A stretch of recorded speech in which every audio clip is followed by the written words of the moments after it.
Out of the many ways people show devotion to their religion, snake preaching is one of the stranger ones. It also happens to be one of the deadliest. Cody Coote says he was cleaning snake cages Monday when he was bitten by a 6-foot rattlesnake. The practice dates back to the early 20th century in American Christianity, mostly observed by isolated churches in the Appalachian region, and still continues to this day, despite the risks. To no surprise, people have died attending these services, and many more have dealt with nasty snake bites but survived. For Jamie Coots, it was a family tradition he was proud to uphold. Over 22 years, he was bitten at least 8 times, refusing any medical help or anti-venom following each incident. He strongly believed it was the power of faith that healed him. But when he was bitten a 9th time, it would prove to be his final sermon. Pastor is dead from a poisonous snake bite. Police say Coots refused medical treatment for the bite at his home on Saturday night. Snake preaching isn't the only potentially deadly occupation involving snakes. Snake charmers, amateur snake catchers, and stunt performers have all fallen victim to the serpent's wrath. And let me tell you, dying from a snake bite can be excruciatingly painful. Consider this video as a warning, so before you slither into this episode, viewer discretion is advised. Was Jamie Coots responsible for the murder of one of his churchgoers? How does snake charming really work? And how did a snake rescuer save his own life after being bitten? Dating back to the early 1900s, snake handling gained popularity when George Hensley, a minister, started touring the southern United States. He'd bring with him the words of God and venomous snakes. Those who believe in the ideologies behind snake handling often refer to the Bible, specifically the Gospel of Mark, chapter 16, verses 17 and 18. They shall take up serpents, and if they drink any deadly thing, it shall not hurt them. They shall lay hands on the sick, and they shall recover. Churchgoers who practice this faith believe that if they are bitten or infected by deadly venom, the power of prayer will heal them. A belief that Jamie Coots would take to his grave. I believe that when it's my time to go, there ain't a doctor in this world can keep me here. Growing up around venomous snakes, Jamie Coots understood that a single bite could kill him, but didn't fear the possibility. In his mind, either God would save him, or it would be his time to go. As a third-generation serpent handler, Jamie followed in the footsteps of his father and grandfather before him. In 1978, his granddad, Tommy Coots, founded the church that he and his father preached in, the Full Gospel Tabernacle in Jesus' Name. Located in Middlesboro, Kentucky, it's just one of an estimated 125 snake handling congregations in the Appalachian region. Prior to his death, Jamie led the congregation weekly, often holding snakes high in the air while singing, dancing, and speaking with fellow believers. And let's just say the snakes weren't big fans of this. Jamie would often be left with bite marks. His skin would change color and blister. Rattlesnake bit me here, rattlesnake here. Before his killing blow, the worst Jamie had to deal with was the loss of his middle finger. This happened when a rattlesnake bit him during a sermon. Before he knew it, his arm slowly turned purple, and eventually, the venom coursing through his veins faded. But it was still strong enough for Jamie to lose half of his finger. It was the most pain I guess I've ever felt in my life during the time that it was rotten, and I knew something was going on. I just didn't know what for the first month.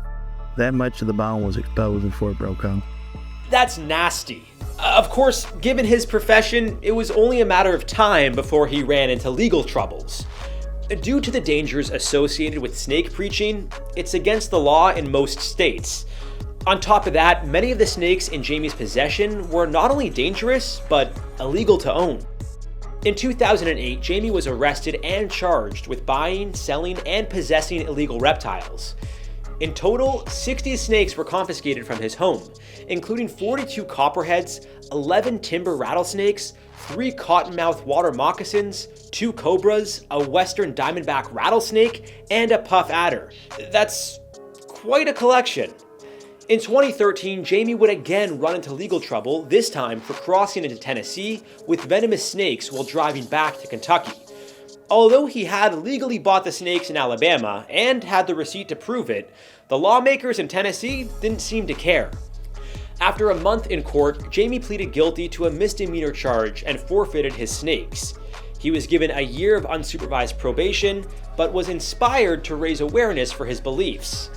In October 2013, he published an article in the Wall Street Journal calling for snake handling to be protected under the religious freedom provisions of the US Constitution. That same year, National Geographic aired the series Snake Salvation, which starred Jamie and documented his way of life. This included how he ran his congregation, and even followed Jamie and his fellow worshippers on their amateur snake catching expeditions. Unfortunately for Jamie, just a few months after the show aired, he was in the national spotlight for a different reason. If the thought of snakes or any other scary survival scenario is keeping you up at night, first of all, sorry about that. And second of all, you should check out our sponsor Manta Sleep's masks to help you put those nightmares to bed. They've got tons of super comfortable sleep masks to choose from, including therapeutic options like weighted sleep masks, steam masks, and even cold masks to help you chill out. They were kind enough to send me their Manta Sound Sleep Mask, which has slidable ultra-thin Bluetooth headphones, a 20-hour battery life, and super comfy eye cups. I can't see anything, this is great. I love to listen to podcasts or some soothing music as I drift off, and as a side sleeper, this is way more comfortable than my normal headphones. The great thing is, Manta Sleep's masks are fully adjustable to fit any head shape, so even my girlfriend can use it when I'm away. They also make napping so much more nice. I just had the coolest dream. I was paragliding in Hawaii. If you're looking for the perfect gift for the holidays from December 16th to December 19th, Manta Sleep is offering 15% off its products, excluding bundles, plus a bonus mystery sleep kit. I love mystery swag! And as a little bonus, we're offering our own discount. Check out Manta Sleep here, and make sure to use our code HowToSurvive10 for 10% off your order. Now back to the show. It was a Saturday night in February, and Jamie was leading a group of around 40 churchgoers in a sermon. Everything was going smoothly until he was bitten on his hand by a 2.5-foot timber rattlesnake. According to Jamie's son, Cody, his father was handling 3 rattlesnakes moments before the bite. Within minutes, Jamie started throwing up, claiming his face felt like it was on fire. Shortly after, he lost consciousness. Cody, along with 4 other churchgoers, carried Jamie to the car. On the way home, he said he heard his father take a final deep breath. Once they reached their house, he was brought into the living room and placed on a recliner. Shortly after, paramedics arrived, but Jamie's wife, Linda, signed a form declining medical intervention. Although the paramedics urged the family to take Jamie to the hospital, they knew he would have opposed the idea. Cody explained it was against his religious beliefs. He always told me, you get bit, you either die at home or God brings you through. Jamie never regained consciousness after leaving the church, and at 10:16 p.m. on February 16, 2014, a deputy coroner officially pronounced the pastor dead. Even though Cody saw his father die right before his eyes, he decided to continue the family's legacy by becoming the church's new pastor. Although he's already had his fair share of snake bites, he doesn't seem to want to change his ways. It shouldn't come as much of a surprise that this wasn't the first time someone affiliated with the church was fatally bitten, and it likely won't be the last. In 1995, 28-year-old Melinda Brown attended Coots's church and was bitten by one of his timber rattlesnakes. Churchgoers prayed over Melinda in an effort to heal her, but sadly, the venom took her life. Jamie was initially charged in connection with her death, but the judge decided not to proceed with the case. Both Jamie and Melinda were killed by a timber rattlesnake, one of the deadliest snakes in North America. Timber rattlers usually aren't aggressive unless provoked, so it's no surprise that loud music, dancing, and how they were displayed could have ticked them off. Any job involving snakes can be deadly, no matter if you're a herpetologist, zookeeper, or a veterinarian. While snake preaching is up there, snake charming may take the crown as the most dangerous. Before we inject you with more knowledge, be sure to like and subscribe to stay prepared for all life has to offer. In ancient Egypt, snake charmers were known for treating snake bites and informing citizens about the reptile's relevance to the gods. But snake charming really took hold in India, evolving into what has become a form of street entertainment and a sacred practice. Hinduism specifically emphasizes snakes as part of its culture. The Naga are described as half-human, half-serpent gods. So naturally, those who could control or charm snakes were closer to the gods. Snake charmers were also seen as medicine men. They were knowledgeable about how to deal with bites and even provided venom for creating antivenoms. The practice eventually spread to nearby regions in North Africa and Asia, but snake charming as a form of entertainment really took off in the 1900s. Governments promoted the practice to increase tourism, and performers were sent overseas to perform at cultural festivals. That is until 1972, when the Indian government banned owning or selling snakes after the creation of the Wildlife Protection Act. By 1991, snake charming was banned altogether in India. In 2003, protests helped ease restrictions on snake charmers, allowing them to perform in areas known for their tourist attractions. The practice is still found in Pakistan, Bangladesh, Sri Lanka, Thailand, and Malaysia. It also endures in North African countries such as Egypt, Morocco, and Tunisia. Although snake charming seems dangerous, the charmers usually aren't within striking distance of the snake. To reduce risk, some will even remove a snake's fangs or partially sew its mouth shut, both of which are considered unethical. While you might think a snake is calmed by the enchanting music, it actually can't hear it. What they're really being lulled by is dehydration and starvation. The idea of the snake being hypnotized or charmed is all for show. During a performance, the snake is often in a state of survival and anxiety. With poor vision, the reptile relies on its sense of vibrations from the charmer's instrument, the punji, to move.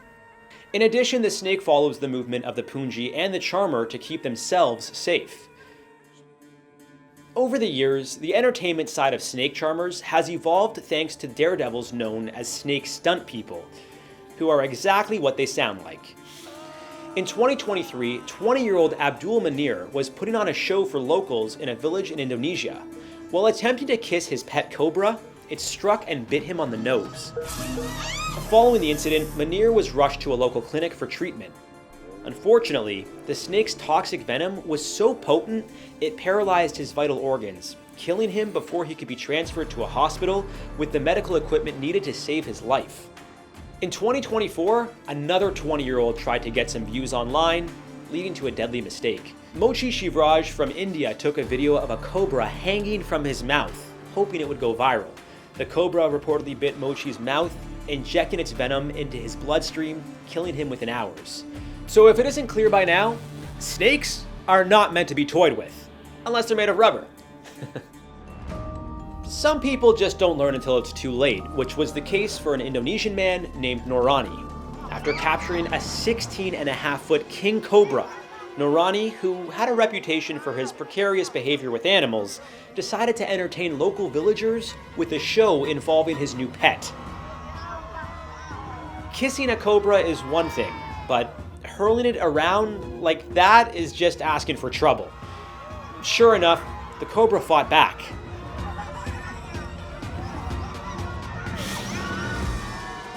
Thinking that the show must go on, Norani pulled the snake off his arm and continued as if he wasn't possibly just injected with deadly venom. While smiling, he then started tapping the snake on the head as a form of punishment for its unruly behavior.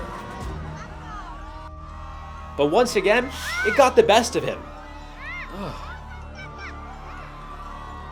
Norani played off the attack again and thrashed the giant reptile while local villagers kept their distance.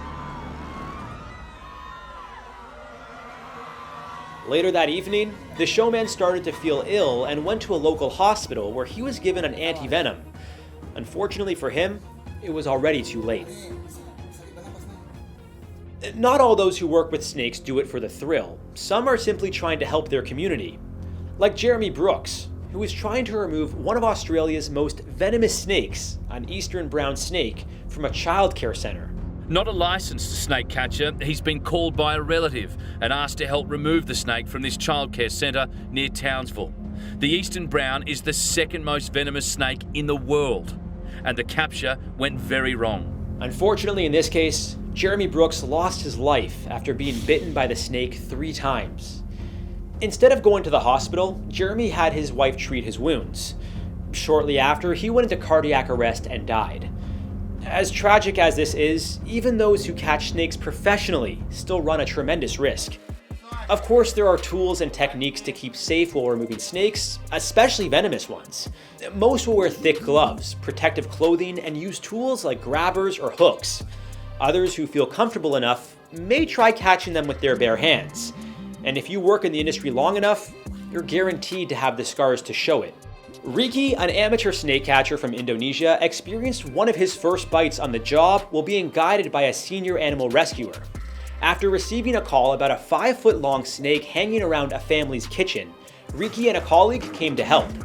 Riki was bitten twice before successfully catching the unwanted visitor. The snake jumped at me. My hands were in front of my chest since I wanted to move to catch it. That was when it first attacked and bit my hand. I'm still just learning to catch snakes. Thankfully, it was just a green vine snake, which has weaker venom than most, but Riki still felt its aggression and had the scars to show it. Vava Suresh is another Indian snake catcher who was called to extract a dangerous guest. This time, it was an 8-foot-long king cobra from a family's garden. See? This is why I don't garden. The cobra struck him before he eventually got it in a bag for safe removal. It was able to inject its deadly venom into Suresh's knee, leading to a hospital visit.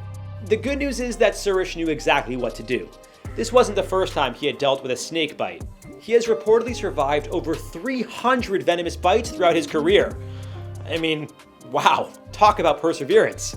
This guy is a beast. He tied a cloth around the infected area to help prevent the venom from spreading. Although Suresh's condition worsened in the hospital, he was able to fully recover. I'm good at admiring snakes from a distance. They're beautiful creatures, but I'm more of a dog guy, I'd say. But you may not always see a snake before it's too late, especially for those living in Asia, where venomous snakes like cobras, kraits, and pit vipers run rampant. From a friend's barbecue to your office, and even laying in bed while trying to catch some sleep. Ugh. Okay, time to cancel my Airbnb in Thailand. So if you're heading into snake country, be sure to educate yourself about all the deadly varieties you might encounter. Even if they look tiny and harmless, like this krait, don't underestimate the terrifying power of their venom. Trust me, this guy learned the hard way. We did a video ranking some of the deadliest snakes in the world, so check that out. It could be the difference between life and death. We'll see you next time on How to Survive.